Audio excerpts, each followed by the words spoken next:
Chef Sal was recorded on a cell phone in front of a fake audience. Street fairs and gyros. Every block, there they are. Delicious, juicy, fresh gyros. Ah, the street fairs, the food, and the food. And to wash it all down, a nice bag of popcorn.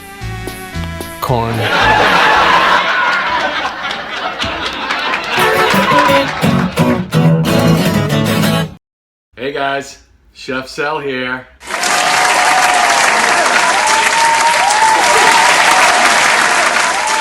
I love that. I'll never get tired of that. Oh, glad everybody's here. How's everybody's weekend going? Oh, wait a minute. We're filming on the weekend, so how was everybody's weekend? You're going to be seeing this on a Friday, I think. You know what? I don't even know anymore. Anyway, you know those gyros you get? I had my first one in Manhattan in 1981. I remember a friend of mine, were just sharing a cigarette together, and all of a sudden we got hungry. Took me into a Slovakia place. We had a gyro and a pita. I never turned back. And I said, you know what, Ed, that was his name. Someday I'm gonna be a chef on a cell phone, and I'm gonna make this and show people how to make it. I gotta tell you, it's pretty easy. It's not gonna be on the big spit, as they call it, and you slice it, and then it goes on the thing, and a rotisserie, but it's pretty darn close. It's like making a meatloaf. Anyway, I wanna get started because I gotta show you too much stuff to be sitting here talking about, you know, I don't know, moi. Here we go, ready? 2 pounds of ground lamb, okay? Now they ask for oregano and rosemary. I got the fresh stuff because sometimes you look at a really good gyro and you look at the meat, it's got a greenery enfolded in there. Enfolded. Get yourself a show. You can make anything up. You know, the greenery's in there. Oregano, fresh rosemary. I have an onion just roughly chopped because we're gonna put it in the food processor with the meat. Speaking of which, 2 pounds of ground lamb, salt, pepper, some garlic, and some onion powder. You know, this is a Greek specialty. At least to people that live here. They're probably sitting there going, I don't think so. I don't think so. I mean, this Chef Sal, he thinks he knows, but he doesn't know. All right, so I don't know. All right, so I don't know. Whenever you season a meat such as this chopped meat here, this chopped meat, so I call it chopped meat. Give it some, what can I call it? Surface area. See what I'm doing here? See what I'm doing here? I'm giving it surface area. So it's easier to get the spices all in there. I'm gonna just use the seasonings. I'm not gonna put the onion in here. The onion's going in here, but I was gonna season it up, all right? So I'm going to eyeball it, and then I'll tell you how much I used. Right? 'Cause I didn't pre-do this. You know, I didn't spend 3 years with my staff, which I don't have, and sit around a conference table and say, how much of this stuff you put in here? I'm just going to eyeball it, and I'll tell you how much I used. Deal? Yeah! This is the rosemary. This is going to be about a tablespoon. Give me a tablespoon of rosemary. Fresh oregano. Oh, here, seriously, smell. Here it is. See it? Smell that. Smellophone is coming and is going to come to you next. You. Great stuff. Right, get that oregano in there. Don't be shy. I gotta tell you, that's another tablespoon of the fresh, so it's kind of fluffy, so it's not going to be like the dry. Salt. Tablespoon of salt. That was easy, right? Pepper. 1, 2, 3, 4, 5, 6, 7, 8, 9, 10, 11, 12, 13, 14, 15, 16, 20. 20 of these things. 20 cranks. Garlic. If you notice, I'm being pretty liberal today. I'm throwing a lot of good stuff in here, and I'm not skimping. It's, you know, the Greeks, they know how to do it. They're like Italians, you know. You throw the spice in there. Well, what's going to possibly go wrong? All right, I put about a tablespoon of fresh garlic in here. Onion powder. I'm going to just say, I'm going to start at a tablespoon, but I think that's what it's going to be. Let me see. Look at this. And we're going to smash this onion up in this thing. It'll give it moisture and also oniony flavato. I just made up another word. That's 2. One of you smart kids out there, get a pen and a paper. Pen and pencil? No, get a pen and a paper and write down all my smart new words, okay? Flavato. It's going to give it flavato. All right. I think I got it all in there now. And we're going to mix this up. All right, as you can see, I fast forwarded time. I'm gonna have to make you go through the mixing process. Imagine how much time we all spend mixing things in life. Don't you wish you could just go, you know what, honey, pause this. Pause life. And she'll be like, okay. Are you done yet? Yeah, just about done. You don't want to, sooner or later, you got to get your hands in here. So don't get all like, oh good, he's using a spatula. Now we're also going to make I got to say it right, Tzaziki sauce.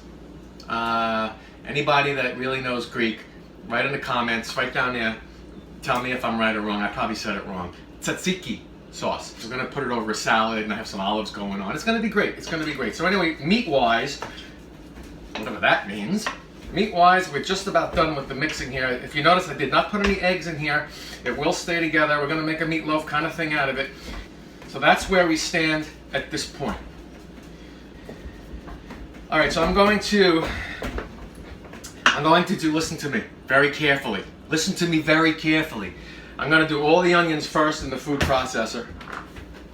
Okay, it's over here. I'm going to put all the onions in first, which really is just one rather large, medium to large onion. Rather large, I don't know. This is going in. And I'm going to put this on. I'm going to pulse this until I'm happy with the size. You can grate the onion also. Here we go, pulsing.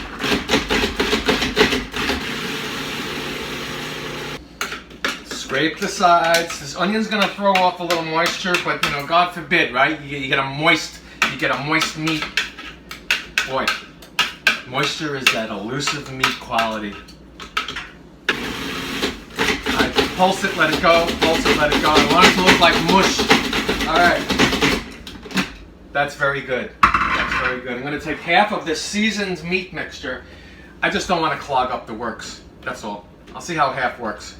And if I have to mince the rest of the meat, I'll do that separately. But right now I want to put half in and see what happens.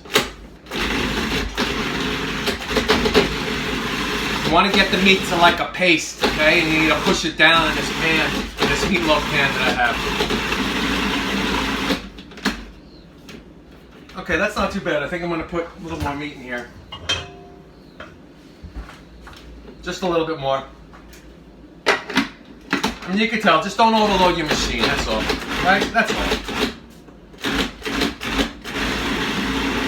Just let it rip until that meat turns into a paste. Yeah, see? It's pasty. It's pasty. I want to show you. See? See how pasty it is? It's not like chopped meat like you're gonna make hamburger. And like I said, look at it. You're gonna push it down in a meatloaf pan when you're ready. Push it down hard. Get it in those crumbs. We don't do retakes, sorry. Okay, so what I'm gonna do is I'm gonna wash off my old hands. I'm gonna chop up the rest of the meat because it doesn't really fit in there. And then I'm gonna come back and we're gonna do all kinds of mixing together meat things one more time and then stuff this meatloaf pan. I'm gonna stuff it like a turkey. See what I'm doing? It's fancy, right? Twirling it. Yeah. All right. See? That's what she looks like. And now, without any further ado, I have what you see here. It's a meatloaf pan. I think it's a 3x9. It's in a meatloaf pan. I have it lined with some plastic wrap. And now I'm going to put the meat mixture right in there. Like that, like so. And fortunately or unfortunately, depending what you're into, I happen to be into it. You're gonna get your hands dirty. So you have to push it down, all right? I know. You don't want it to stick too much, wet your hands in some warm water. But I don't care. What do they call it? Getting your jollies? That's what they called it when I was growing up. I thought that was a dirty term, but you know, you can get your jollies reading the newspaper. I don't know why you would, but whatever. See what I'm doing? Pushing it out, no air holes. Push, push, push. All right, I don't have time to wash my hands, so I'm gonna grab a spatula and finish the job. I'm gonna finish the job. Yeah, how's that guy doing over there? You might want to go there and finish the job, if you know what I mean. And bring a silicone spatula with you. Push it down, push it down. Don't let it control you. We're gonna flip this upside down onto this rimmed baking sheet, which I have greased down so things don't stick later. Watch this. Upside down. Oh no, oh no. Ha ha ha. Ha ha ha. Beautiful. 375 on that oven. 375. We're gonna go about 30 minutes. Then we're going to flip it. It'll be flippable by then. Right now it's not in the solid state. You flip it so it browns there, and then we're gonna slice it very thin after we cool it. In the meantime, I can make that tzatziki sauce. Yeah. So here we go. I will be back. I'll be back after this whole thing happens. I'm gonna go 20-25 minutes. I'm gonna flip it and go another 15 minutes. Total about 35-40 minutes. Cover me, I'm going in. It's time to make that tzatziki. Tzatziki. What do I sound like? I sound like a little bird. Tzatziki. Tzatziki. Right? Anyway, this is a yogurt-based material we're working with here. It's a yogurt, garlic, salt, pepper, some dill, an English cucumber. All right, all right. Get all the jokes out of the way. 5 seconds. Here we go. 290 pounds. What do you think it is?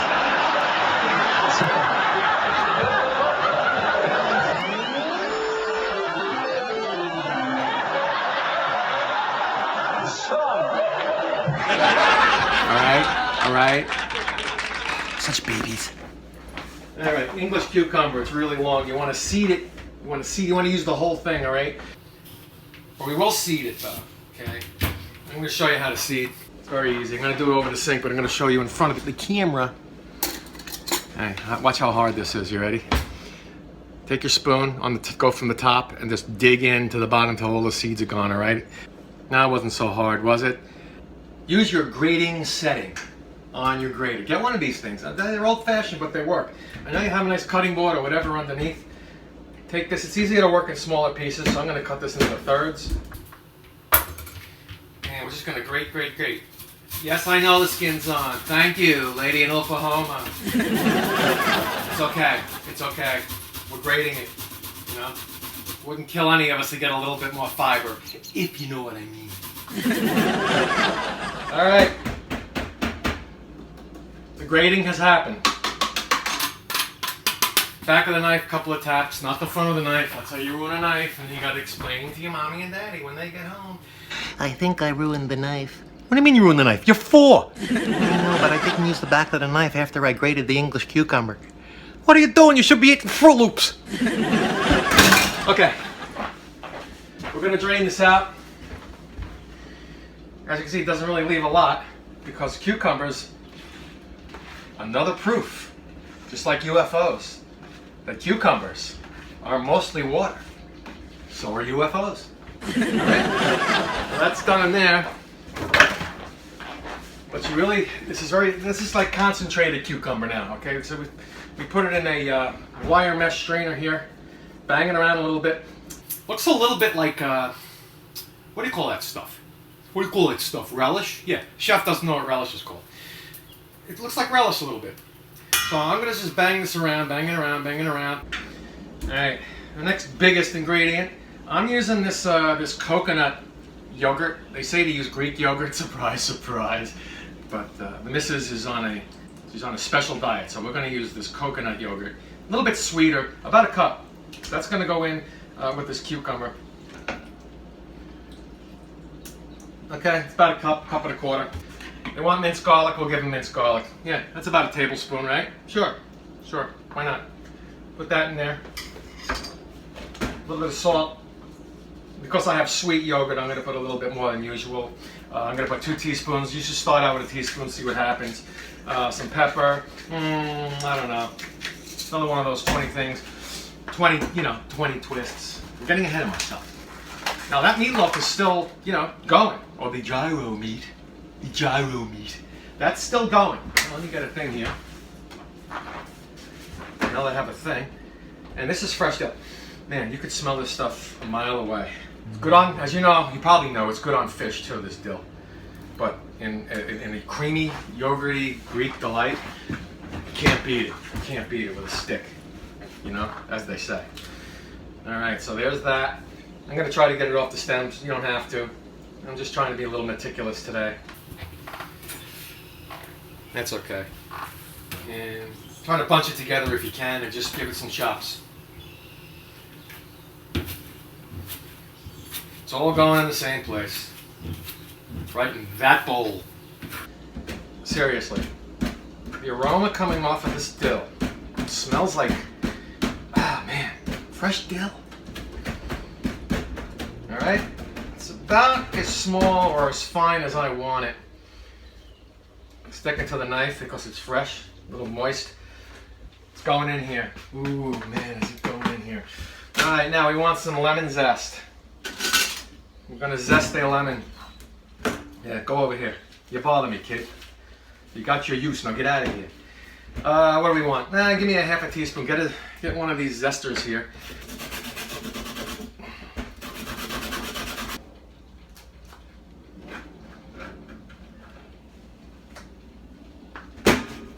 Now I want to go with about a teaspoon of actual lemon juice from the actual lemon. Let's get this back over here. About a teaspoon. That's good. That'll do. And I'm going to drain it one more time, not letting the lemon juice get into the drainage area. And now we're going to mix. Let's mix it all together. Oh, this is just looking really good. I got to show you. Look at it. It's fresh. Tzatziki. Really good stuff. All right, we're going to let this chill, literally. It's going to like chillax in the fridge. The meatloaf is still going. I'm going to take the meatloaf out. I'm going to turn it. I'm going to brown the bottom, which is now the top, which used to be the bottom. Let that cool. We'll be right back. All right, Mr. Meatloaf has been meatloafing, otherwise known as roasting in the oven. It's roasting when it's meat. It's baking when it's a cake. Ask the chefs. I don't know. I'm just a cell chef. Chef Cell. I'm going to take it out to check it. After a half hour, it should get a little brown, which it is. It's got a little bit of a brown. You see a couple of the juices coming up. That's okay. That's okay. I'll show you on camera one. Camera one's always been my baby. See that? So what I'm going to do is I'm going to flip it over and let it go another 10, 15 minutes. Let me see what I could use here. Try this knife. Just be careful. It's going to be really hot. You know, you can let it cool if you want, but you don't really want to do that because it's cooking now. It's got some brown parts here from the contact that it made with the aluminum foil. Ooh. But we're going to let the rest of it get brown too. We're not going to discriminate. And I'm going to put this on, I've been putting it on the top rung, by the way. All the heat in the oven comes to the top rung and goes over it and above it and comes back down again. It kind of rains heat when you put it on the top level there. It rains heat down. So she browns on you, Johnny. All right, so let's let that go. Another 10, 15 minutes. I'm going to come back and then we'll see how it goes. All right, she's been going another around 12 minutes. 10 to 12 minutes. Just want to get a slight little brown on the top. Let's see how we got. Yeah, that's good. That's pretty good. See that? Can you see? Can you see? Yeah. See those brown spots that we originally had got browner. Oh, smells so good. Smells so good. Takes me back. Really takes me back. You know, as a kid, growing up on Long Island, we had a eclectic neighborhood. You know what I mean? It's like a different Italian, Jewish, a lot of Greeks. And I remember my Greek friend. I went to a Greek wedding once, and one thing I learned about Greek celebrations in general: when you see a Greek guy doing this, the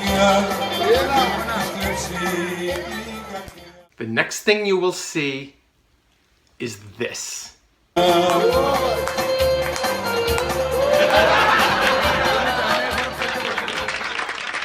Every time. Hey dude, get down. Get down. All right, anyway, we're gonna let this rest. And you know how it goes with the resting. I've told you a lot of times, all the juices go back. If you want to cover it, you can. I don't feel like it. I'm going to let it go. I want it to cool down enough so we can cut pretty thin slices, less than 1/4 of an inch. Because then we're going to kind of quickly fry them, like fry on both sides. Get a little more of a brown crispness on the stuff that was on the inside. You know what I mean? Did that come out right? Yeah, it came out right. And then we're gonna lay it on our salad. I will see you later. Okay, she's cooled down. She's cooled down. We have a cool down.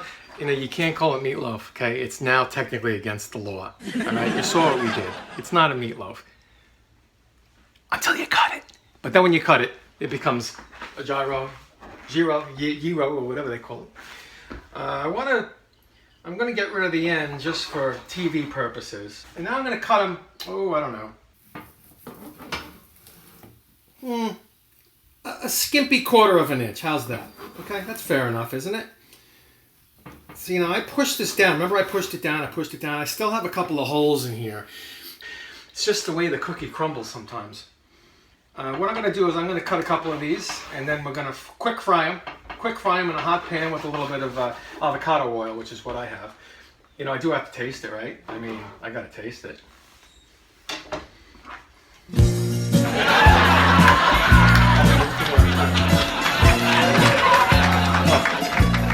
Gyro City. You got to try this recipe. You must try it. It's just Gyro City. All right, I'm going to continue slicing a couple more pieces, get it ready for the salad that we're going to make.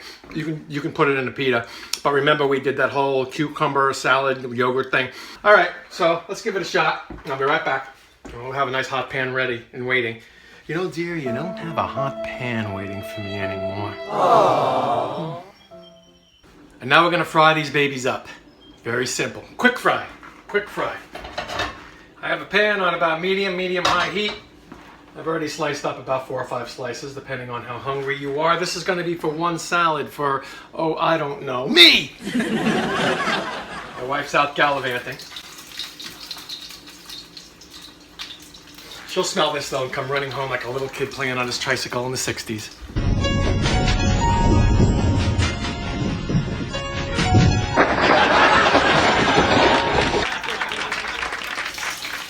So I'm just going to lay them in, you know, no big deal.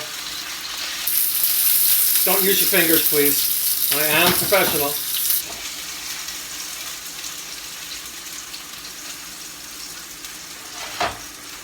Okay, we're going to let this go now. You know, about 2 minutes. It'll brown very quickly on the other side. Just flip it over to this side. That's this side. That's the other side. Or something. I don't know. And then we're going to I'm going to put mine right on the salad. I like the hot and the juicy and the drippy. Some people like to drain it, you know, like they do French fries or whatever it is. And that's okay too. You can drain it. It doesn't have to be drippy. Don't be drippy. I don't care. I want you to be happy. Don't worry about me being happy. I'm very happy. Now I put a white onion in this salad. I want to show you what I did here. I kind of built it. They call this building the salad. See, I got a white onion in there. I like them because they're tangy and they're kind of, you know, they got a bite to them. Anyway, these are pitted, these olives here, these are pitted Calamita olives and some tomatoes. You know, I go for the red, juicy looking tomatoes. I don't wait till they ripen. You know, so much can happen between the time you take them home and you put them on the counter. Forget it. I get the red ones and I eat them like an apple on the way home even. I don't care. I buy my tomatoes like I'm going to be eating them like an apple on the way home in the car. In the car.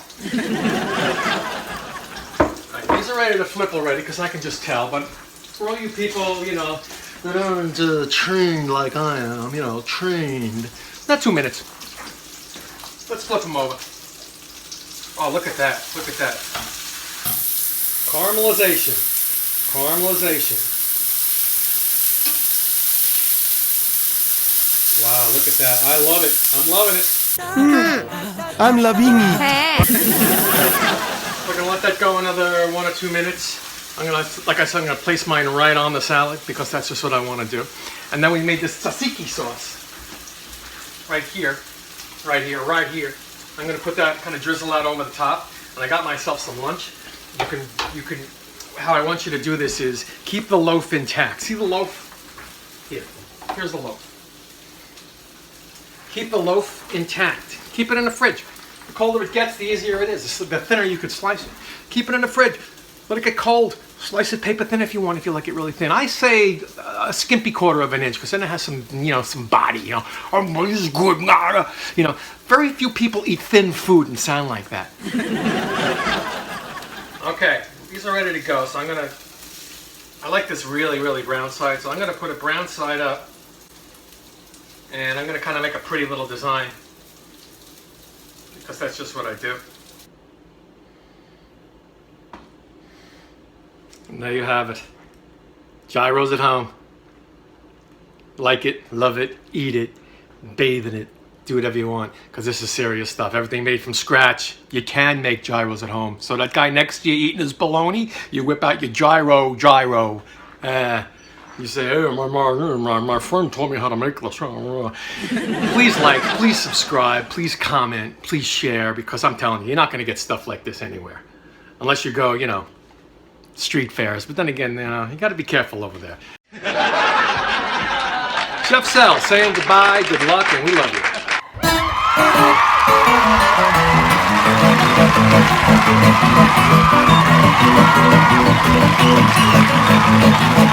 you.